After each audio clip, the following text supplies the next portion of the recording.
महाराज का सपना। एक दिन जब राजा कृष्णदेव राय दरबार में पहुंचे तो किसी गहरी सोच में डूबे हुए थे। जब वे सिंहासन पर विराजे तो दरबार की कार्यवाही प्रारंभ करने के पूर्व दरबारियों को बीती रात देखा अपना सपना सुनाने लगे। सपने में महाराज ने बादलों के बीच उड़ता हुआ एक सुंदर महल देखा था, जो बहुमूल्य पत्थरों से बना हुआ था। हरा भरा बगीचा और फव्वारा उस महल की शोभा बढ़ा रहे थे। इतने में ही सपना टूट गया था, किंतु महाराज उसे भुला नहीं पा रहे थे। उन्होंने दरबारियों से पूछा कि इस सपने का क्या अर्थ है, क्या ये सपना पूरा करने योग्य है।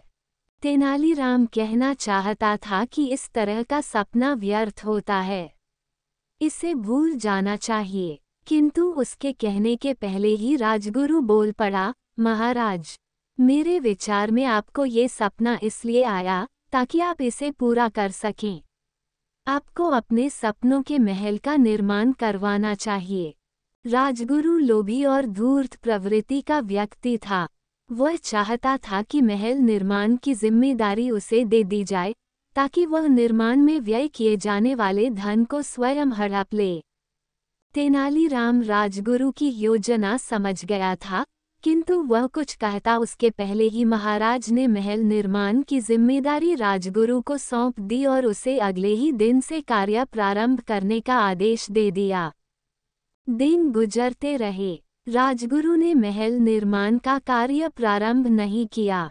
महाराज जब भी उससे महल के बारे में पूछते तो वह निर्माण में हो रही देरी का कोई न कोई बहाना बना देता। वह महाराज से उनके सपने के बारे में तरह तरह के प्रश्न पूछता और उनके समय बढ़ाने के साथ साथ बजट के नाम पर धन भी ऐंठ लेता।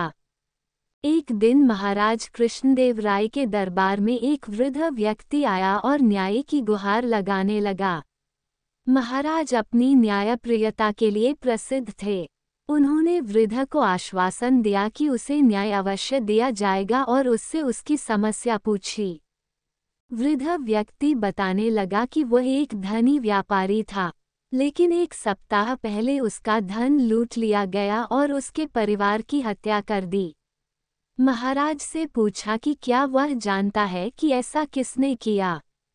वृद्ध व्यक्ति बोला, कल रात मुझे एक सपना आया और उसमें मैंने देखा कि महाराज आपने और राजगुरु ने मेरा धन लूटा है और मेरे परिवार की हत्या की है।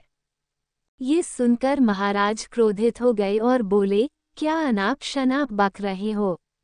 तुम्हारा सपना मात्र एक सपना है, वो सच कैसे हो सकता है? वृद्ध व्यक्ति ने उत्तर दिया, मैं उस राज्य का निवासी हूँ जहाँ के राजा ने एक सपना देखा और अब उस असंभव सपने को पूर्ण करने में लगा हुआ है, तो अवश्य ही मेरा सपना भी सच ही होगा। उत्तर सुनकर महाराज को अपनी गलती का एहसास हुआ। उन्होंने ध्यान से वृद्ध व्यक्ति तो देखा तो समझ गए कि वह तेनालीराम ही है, जो वेश बदलकर उन्हें उनकी गलती समझाने आया है। उन्होंने उसी समय अपने सपनों का महल बनाने का आदेश निरस्त कर दिया।